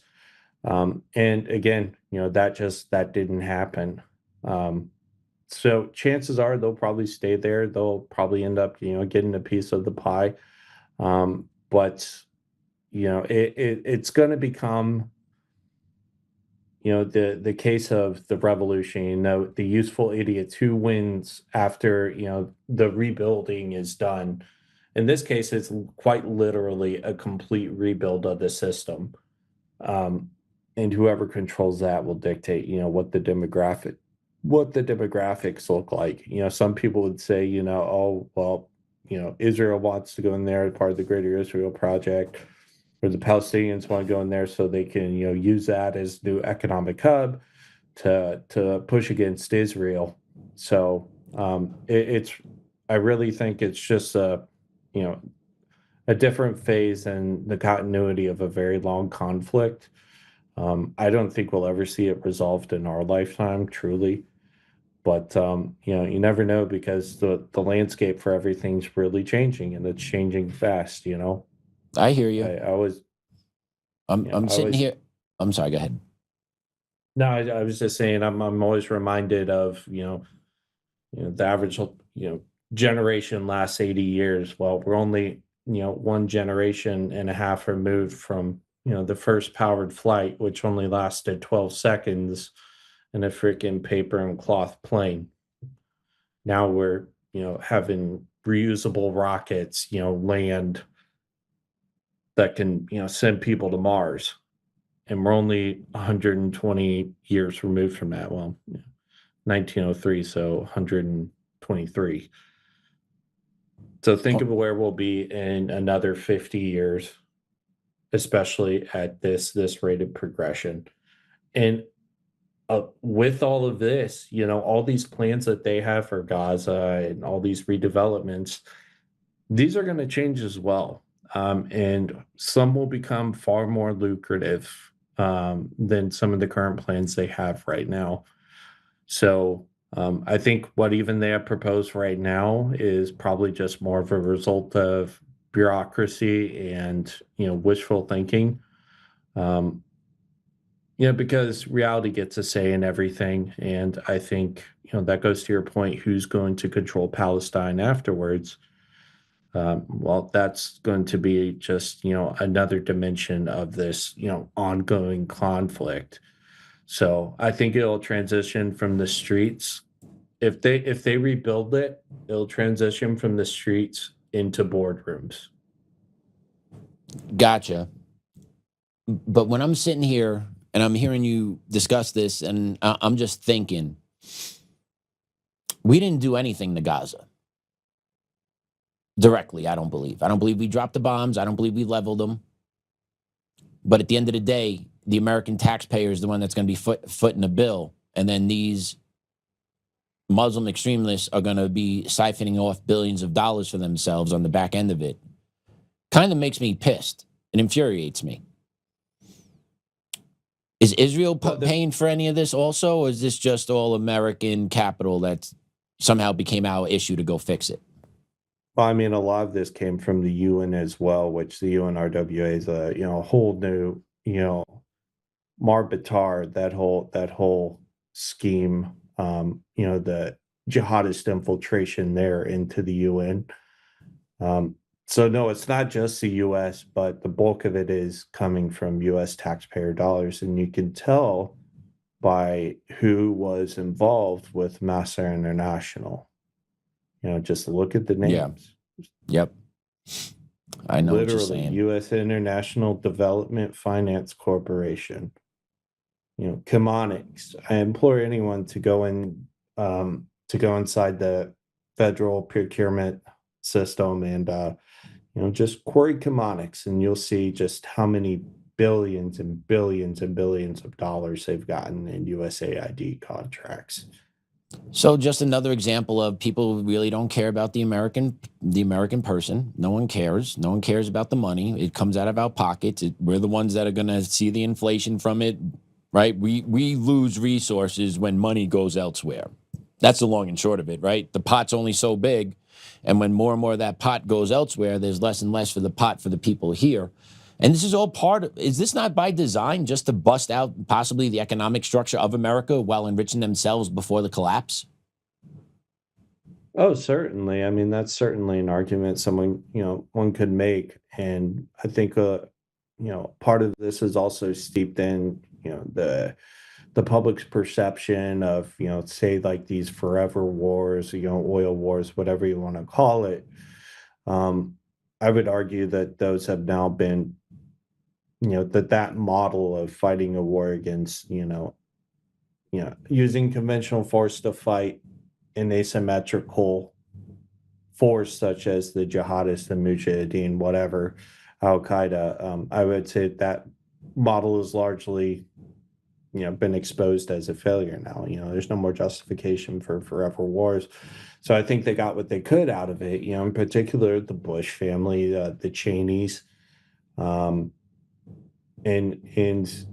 Now I think we're going to see some of the leftists adopting some of like those same foreign policy, habits, that we have to, intervene here, a little bit of intervention here. I think we're probably going to see a lot more justification of intervention coming from the left than we probably have ever seen before, because again, they're it's anti-Trump, because he's doing these very concise campaigns. He's Venezuela within a couple hours. He hasn't committed a full force to Iran. I would argue he's actually been very successful so far in taking out the Iranian regime, which does not represent the Iranian people, the Persian people. There's a reason the IRGC flag is written in Arabic as opposed to Persian. So just some food for thought. No, it's all good. It's all good. And then you brought up Iran, so I'm just going to ask this one. Are we going to pay to rebuild Iran also after we just bomb the shit out of them?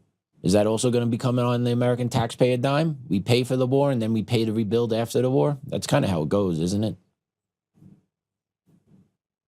So I wouldn't really compare Iran to Palestine. Iran's pretty much a lot of their infrastructure is still intact, and they also have a crap ton of heavy crude there as well. Um, don't get me started on the refinement process and how that works for it. Who's going to benefit from that? I think that's a whole nother discussion. But a lot of Iran's infrastructure is still largely intact. I mean, they could literally um, probably get the internet back online within a few weeks, if that. And sure, some of the refineries have been hit, but you know, largely a lot of it's still intact. Like their electrical grid, yeah, it got hit some, but not really. I mean, they're not really targeting the infrastructure like the infrastructure in Palestine um, has been targeted. So I wouldn't really compare, apples to oranges here, but um, there's going to be a U.S. interest in Iran. There's going to be an economic interest in it, especially with Karg Island and what they do out there. So again, what we plan for right now is not going to be what will happen in the future. So I mean, there's about a million different possibilities this could go. Europe could just decide, okay, we're going to let Russia turn the gas back on, and that'll probably make a lot of Europeans happy because their gas bills are so high right now.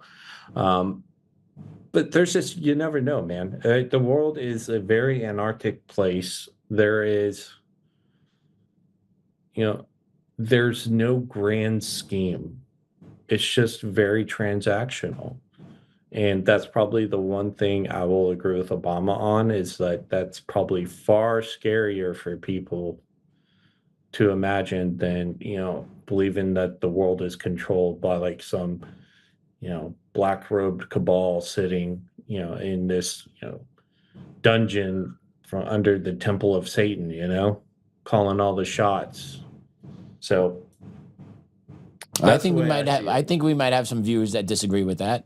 I think there would be some people that'd be like, nope, there is a room of black coat, cloak, dagger people in the underneath ground worship them. I guarantee there's people that believe that. I didn't believe that up until about 2 years ago, but I I mean, believe I believe there are definitely puppeteers behind the scenes. There is no way there is no way our leaders are this stupid and this inept to get us into the positions we're in. There's no a way. lot of them are compromised, and we're Right. also So who moving out. compromises them, B? Who's got them compromised? Puppeteers. But what I'm saying is these puppeteers, they're not some just, obscure kind of face, they're you can find them in, the Edgar database, you can, find them on incorporation documents. These people are not really in hiding. I mean, Sir Ronald Cohen, Yeah. people always talk about the Rothschilds. Who is he business partners with over at the Partners Fund? Sir Jacob Rothschild, who's dead now. Yeah, but So, that family name lives on. Those principles live on from them. Do they not? yeah, well, certainly some of the dollar amounts do, but they're one of the few. They're one of those rare cases where generational wealth didn't completely dissipate after 3 or True. 4 generations. They've Um, actually made more. They didn't lose it, that's impressive. I mean, they've I wouldn't say they've made more. I mean, they lost a lot, especially in 2008. Um,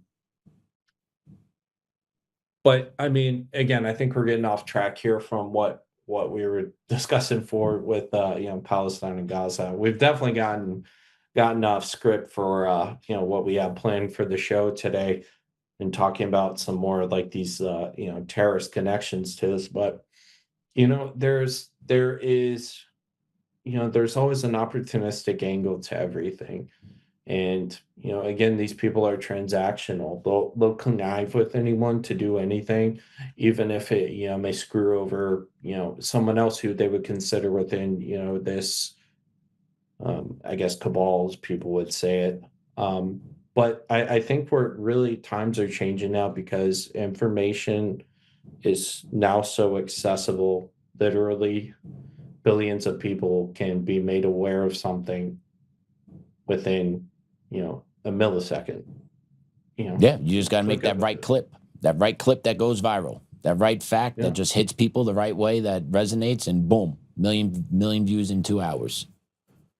I'm with you on that. I agree with you on that 100%. I mean, you're going from, six corporations who controlled, what the man in the box said for decades as how people got their information, to now you're getting it from, the square in your hands or in front of your face. And, arguably something probably even more invasive within the not too distant future. That again, going into, the technotronic era, as Mika's daddy would say. So, but yeah, if we can, let's try and get back on track here, with Pataco and, Monster Pataco International. Holdings. Yep. Because and this is very interesting, and it kind of goes to your point, who are the puppet masters, the same guys who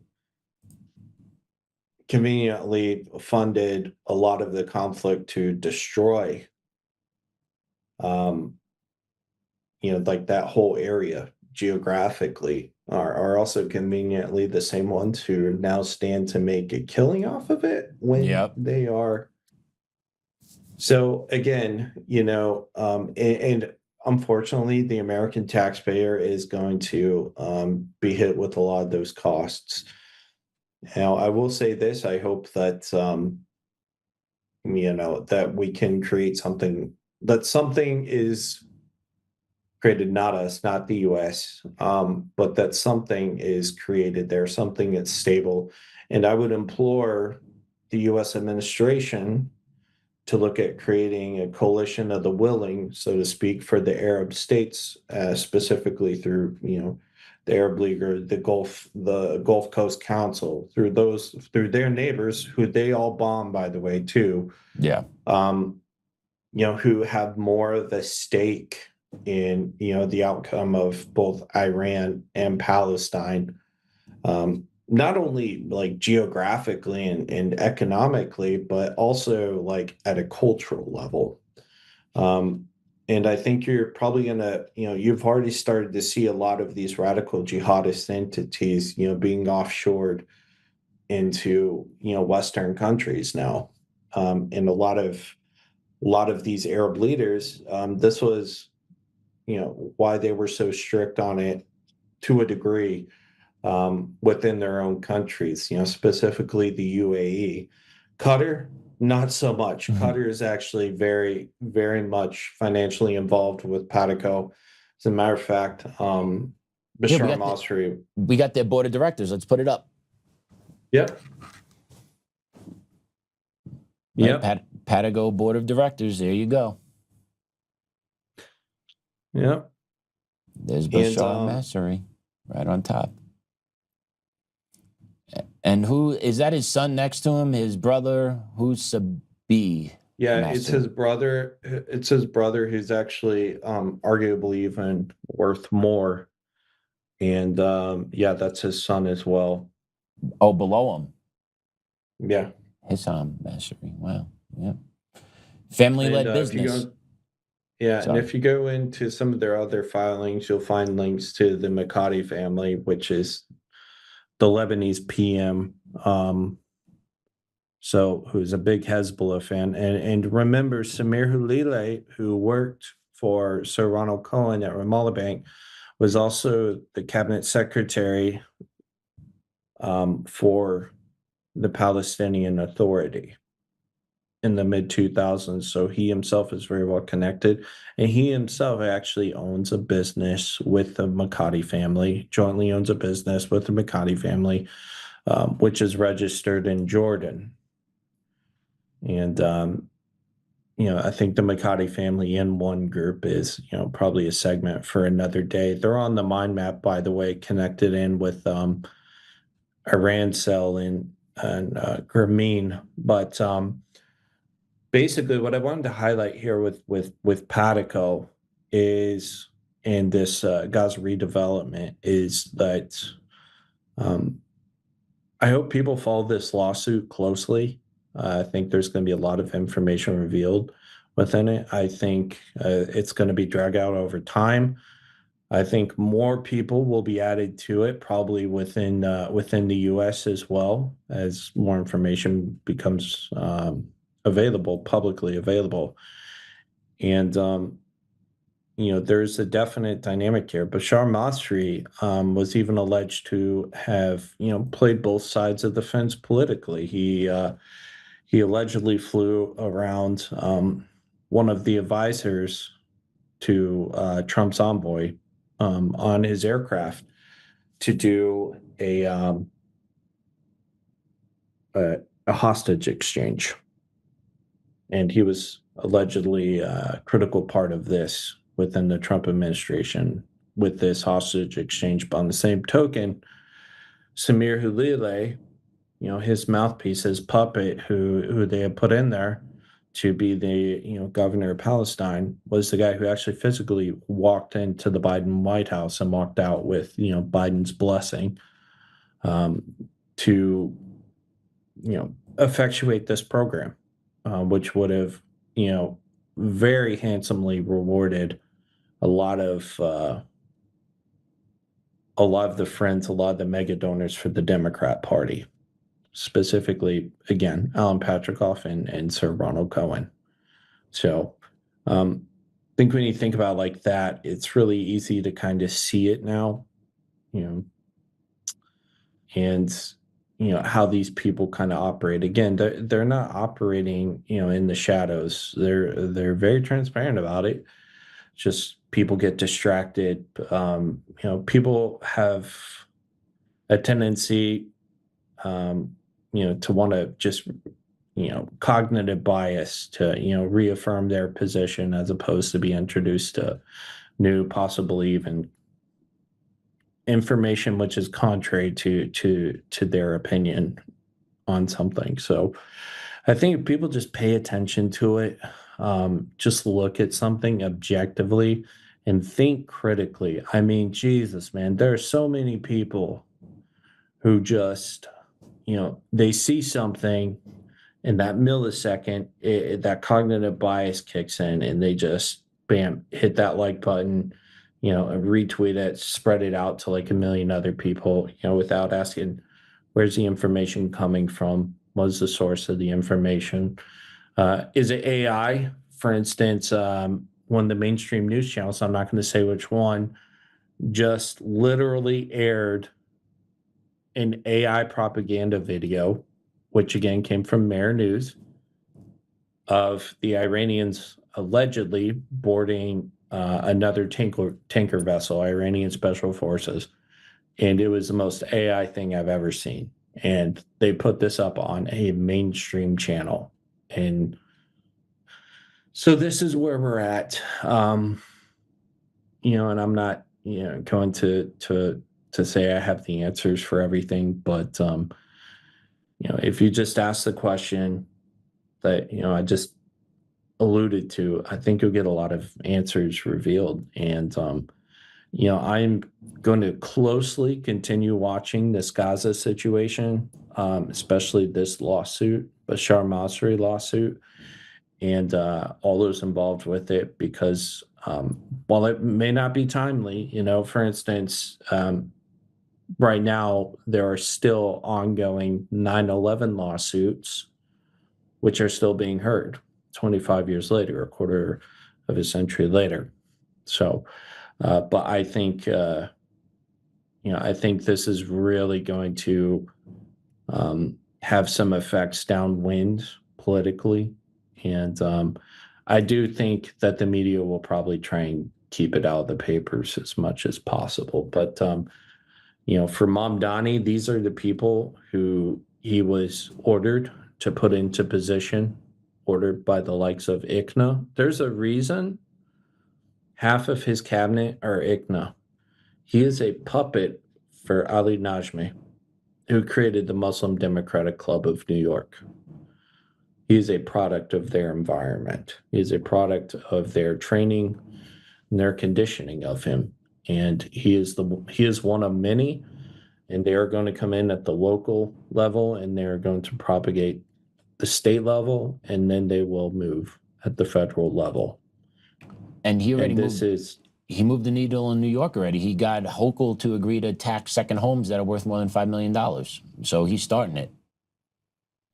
Yeah, and that's probably going to piss off the rest of New York, and then we're going to really begin to see a lot of fracturing. I think a lot of these. I think we're about to see Democratic strongholds become more Democratic strongholds, but the jihadists are very smart. They targeted red states. Pure Hands, one of the entities I was looking at, which ended up shelling out more than $200 million in 2024 alone through charities to al-Qaeda in Yemen. It's literally run by a dude named Salah Bates. He has an anglicized name, whose brother was an al-Qaeda Arabian Peninsula leader who was drone bombed. And, this guy gets, hundreds of millions of dollars a year from the U.S., and they're filed under 501c3 religious exemption donations. So they don't even have to declare where their donors come from because they're funneling it through the mosques. Same as churches, did for decades. So they're essentially using our own systems against us now. They've learned to adapt to them, and their intent is different. Their intent is different than what the system was founded on. They're registered out of Texas. CARE was. We know CARE out of Texas. We know CARE. Mm-hmm. We know CARE. Product of they were initially registered in Texas as well. The Muslim Students Association was, or ICNA actually too, for that matter, were incorporated in Florida actually. Now, granted, those were under Democratic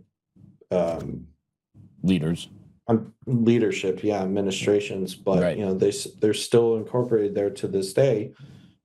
And, it's become like this Republican stronghold now, but yet you still have like all these jihadists going there. Like, I can give you the address in Sac City, Texas for, this organization, which also runs, this dude in Sac City, Texas, Dallas, we're outside Dallas, Fort Worth. He owns a coffee shop in Karachi, Pakistan, which ships their coffee directly from the province in Yemen called Rema. Now, what does that really sound like to you? Precisely. Has anyone looked at this? No. Do people know about it?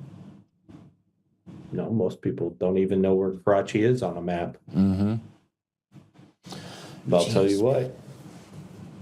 That guy, he lives in the Metroplex. He actually lives between Dearborn and Dallas as well.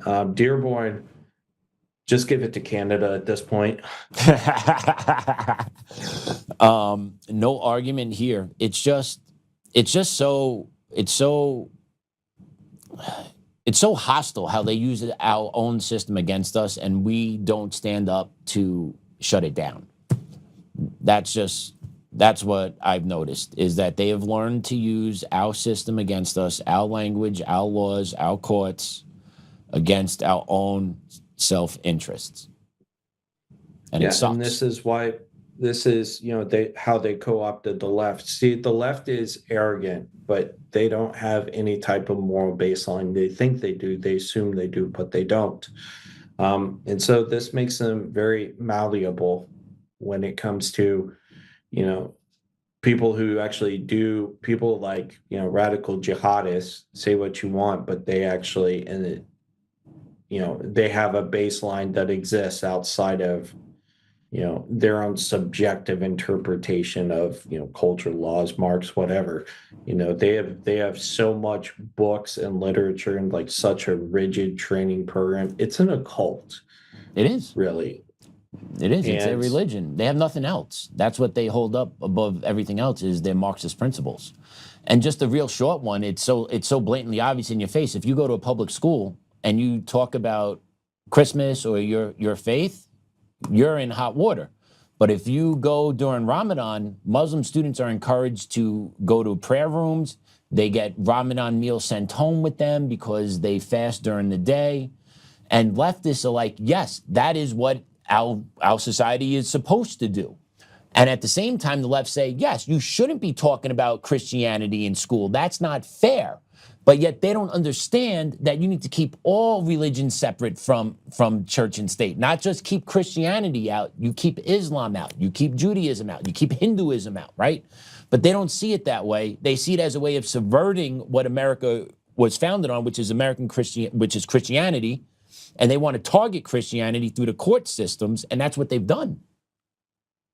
Well, and they did a lot of this through the church too, as well. Specifically, if you go back to Pope Paul VI and Montini, who was actually became very good friends by his own admission. He became very good friends with Saul Alinsky, and this is really when you start to see a lot of like the more contemporary liberal ideology begin to flow within the Catholic Church, and almost all of like these interfaith organizations now, like the International Religious Freedom Roundtable, they're almost entirely controlled by the jihadists now. And that's just a point of fact. A lot of them come from Jamaat-e-Islami, the South Asian side. They have this whole ISI apparatus, which assists them. They get a lot of Qatari funding. And let me tell you something, Qatar, they have no problem funding both sides. It's the strategy attention. It's, conflict is profitable for these people. So I don't have any real faith, kind of as a sidebar here, I don't have any real faith that Asim Munir and Pakistan are negotiating in confidence. I think they are cutting deals and trying to save face. But anyways, I digress. I think we pretty much covered all the ground today. We didn't really stick to the script that much, but we made it work. I think it was a very insightful discussion, and I'm going to be following it, keeping tabs on it, and we'll see what comes. Bashar Masri quit his post at Harvard. He was on the Dean's Council, and he is very close to a lot of very powerful people. So we'll see what comes of that. But, and just as that, just being on the board at Harvard, just like pow, insertion. Yeah, just like the guys who created Grameen phone under Muhammad Yunus, which has been implicated in terrorist activity as well. They're literally faculty at Harvard as well. Like they're literally fellows at Harvard as well. Yep. So the takeover education system, another problem. There's problems everywhere, dude. It is every which way. But we just got to keep talking about it, spreading the word. People just got to become more and more aware. Yeah, man. And I implore people to also go back and listen to our Oxford College of Islamic Studies segment with Huma Abedin and her family, because they have done irreparable damage to the U.S. as well. So again, go back, listen to those earlier episodes, and a lot of that information and that network will make this a lot more consumable. All true. The more you listen, the more you know, the more you pay attention, the easier the dots get to connect. They do. Well, B, thank you so much. Audience, look forward to seeing you again. We will be airing this over the next week or two, and then we'll be back again doing some more work with B. So thank you all for tuning in. Class dismissed.